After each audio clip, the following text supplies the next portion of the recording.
Hello everyone, welcome back to the workshop, and today I'm out playing around with the lasers and doing some fun things for the holidays, and I thought I would play around with a design I saw, making my own rendition of a cell phone fireplace. So we're going to take this 12 by 12 piece of 3mm Baltic birch, we're going to cut out some parts and see if we can't make a little bit of a festive desk decoration. So if you want to check this out, stay tuned, we're going to jump right into it. All right, so we're here at the computer and I'm going to show you what I've drawn up. We'll kind of look at it in Lightburn as well as XTool Creative Space to give you an idea of working with this in some of the more popular programs. So first off, let's start up over in SketchUp and take a look at the model. So I have it here and I've brought it into 3D. I like designing this way because I can actually check the fit of the parts. So I will double check that my tabs and slots, make sure everything's lined up.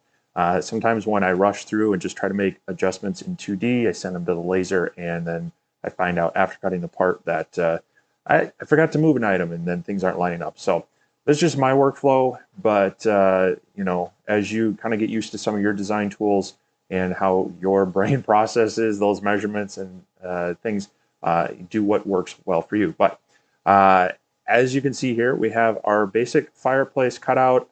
I've added the base here and then as well kind of a real thin mantle just to tie it all together.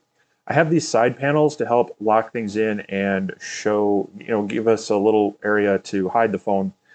I did add tabs top and bottom for those, but nothing along the side here. What I'm going to be doing is just gluing these pieces together without necessarily a tab and notch there, mainly because I want to keep this front face clean. And we're going to be actually importing a mask to give it a bit of a brick or stone look. And I don't want this little square notch showing on the front. So in this case, I'm going with just a glue seam there. Definitely just going to have to be a little bit careful when gluing it up that we get that lined up as well. So as I spin it around to the back here, you see that we have basically just a small little tab here that to help kind of push the phone up against the front. But we also need to leave room so that it can slide in there. So after a little trial and error, I found that this works pretty well for that and will hold most phones in place. As far as this size here, I tried to make it not too large so that it didn't need a lot of material, but that it would fit most phones. Taking a look at my normal iPhone 12 as well as an Android, a Google Pixel 6 Pro, I believe. This Google Pixel was a little bit taller, just I think it was 6 3/4 inches. The iPhone is like 6.5. So I settled on basically 7 inches. It's just a touch under 7 inches here for the full width. So if you have like with the iPhone Max or some of those really large phones, this might not fit. You may need to make some adjustments to the file, stretch it out or such, but this should fit kind of the typical phones. And then I made this arch to where it should block out the frame and then have it just wide enough that it will display enough of the screen to get the effect. And then down on bottom here, I left, let's see here, I left about not quite half an inch. If you find that you need your phone bumped up a little bit higher, you could obviously add a shim, but this gives you plenty of room to kind of block out any of the bottom frame, maybe the case as well. So just a few of the considerations, but I wanted to keep it fairly simple overall. And so after I had all these parts cut out, I then went ahead and worked on my layout of the parts. I do like to combine parts together when possible to reduce cutting time. So I've kind of blocked them out into these areas. So you see we got the front and the sides, and then I combined these lines so that instead of, if I had all the pieces separate, it would be making these cuts twice. Here it's one cut for both sides. Same thing down here, combine those back sides, and then with here. These are not like tight inlay kerf fitting parts. They can be off by your kerf and it's not going to matter, and this will help greatly reduce our cutting time. So just a little tip as you're doing your final layout, once you've got everything fitting, especially if you're going to be cutting a lot of these, being able to combine those lines will just help cut down on your cut space and your cut time. So this is how I have it in SketchUp for our basic CAD and making sure the dimensions fit. Let's jump over into Lightburn, take a look at how I've got the file set up there. All right, so here we have it in Lightburn, and I've imported the parts in, and as you can see, I've already added this kind of rock brick and mortar kind of mask to it. I did spend a little bit of a time to do some node editing on this to eliminate anything extra in here, and wanted the items to come out further this way. I could even tweak this some more to eliminate any of the extra engraving, but I wanted to make sure it overlaps just a little bit so that you don't have anything cutting off kind of right in the middle. But this will give it that nice textured look to it. So I just did it on the front and the sides. You could also do it on the top and the base as well, but I thought I'd leave that as is. I'm not sure it would look as good having the same consistent mask across all of them. But now if you wanted to do your own here in Lightburn, you could simply import your own. Now you would want to find a an image or an SVG of kind of a tile.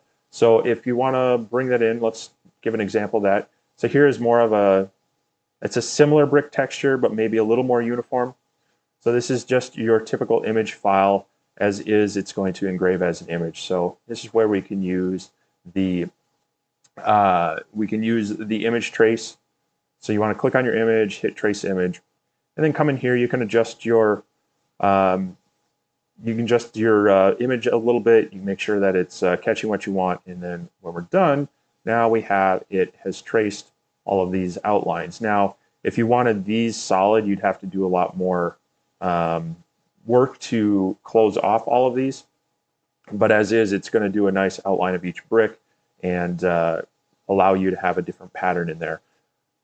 Ideally, then you could try masking it off to make it sure it's just getting the outline. I've not always had success with masking inner parts versus outer parts.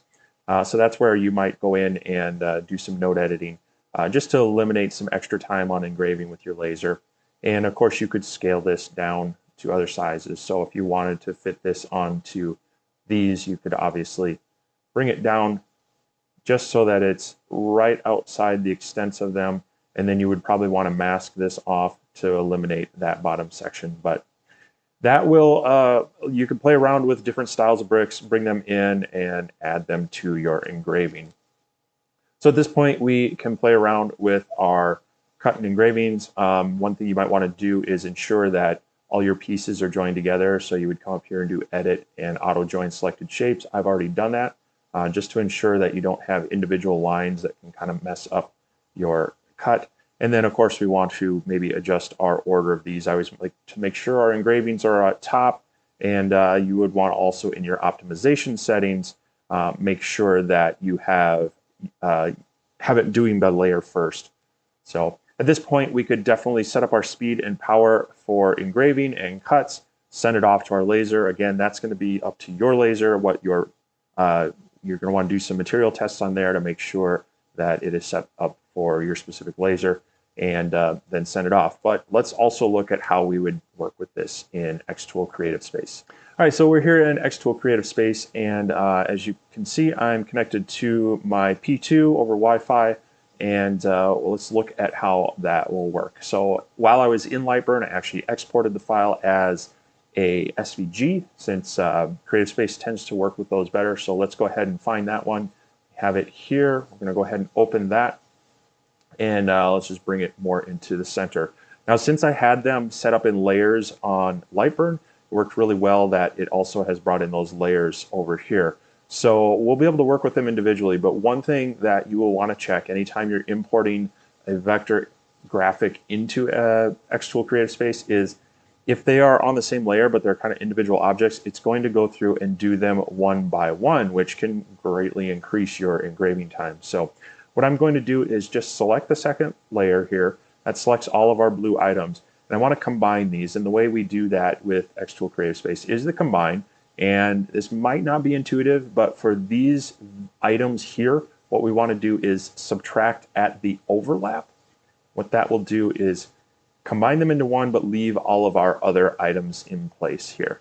So that will create it as a single object. It will try to engrave all of these together instead of doing each individual one at a time, which will obviously increase your time on the engraving. So for this, then, we're going to come over on layer 2. We're going to set our engraving settings in there. You can kind of see how it is going to engrave them solidly, and if we need to tweak the position of this, we can, and now they are all one piece, so we can kind of just adjust them around a little bit to our liking, and get it really centered. There we go.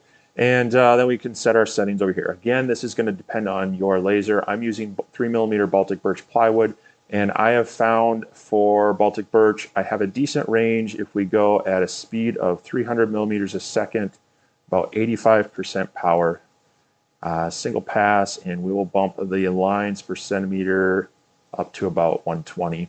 Again, that's going to vary based on your settings. I've done a video on doing material settings, both in Lightburn and XTool Creative Space. Those are great videos to help you figure out your settings for your specific laser. So now we also want to jump back over to layer 1. We want to set up our cut settings. So for this one, again, from my tests, we are going to go with not 1100, but 100% power, and we're going to do about 33 millimeters a second. I want to move that over to cut first, so now we got to redo that. So let's go back to 100% power and speed of 33, single pass. We do not need tabs for this. If you want to put tabs in, that will help hold your items together, but then it'll you'll just have to pop those out as you go. So with that, we should have this all set up, and we can then go ahead and capture. We want to refresh the screen. We want to capture the material. Went ahead and threw a piece of 3mm Baltic birch in there. Now we want to align this to our material. So let's grab the entire object, bring it up over here. And one thing you'll notice is that since it is such a wide area and that's a kind of a fisheye lens, there's going to be a little aberration. So it's always good to take a close view, and I like to bring it up onto a corner here. That'll move the head over on the P2, get a closer look, and you'll see there's just a slight difference here to there. So if you're getting really close to your edges with your object, you will want to definitely check to make sure that it's not off by a little bit there. We're obviously well within there and good to go. So I'm going to send this off the laser, and we'll check it out after the burn.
All right, so we have it cut out, and that took about 21 minutes on the P2, which is a 55-watt CO2 laser, and the bulk of that was really engraving the stone face on here.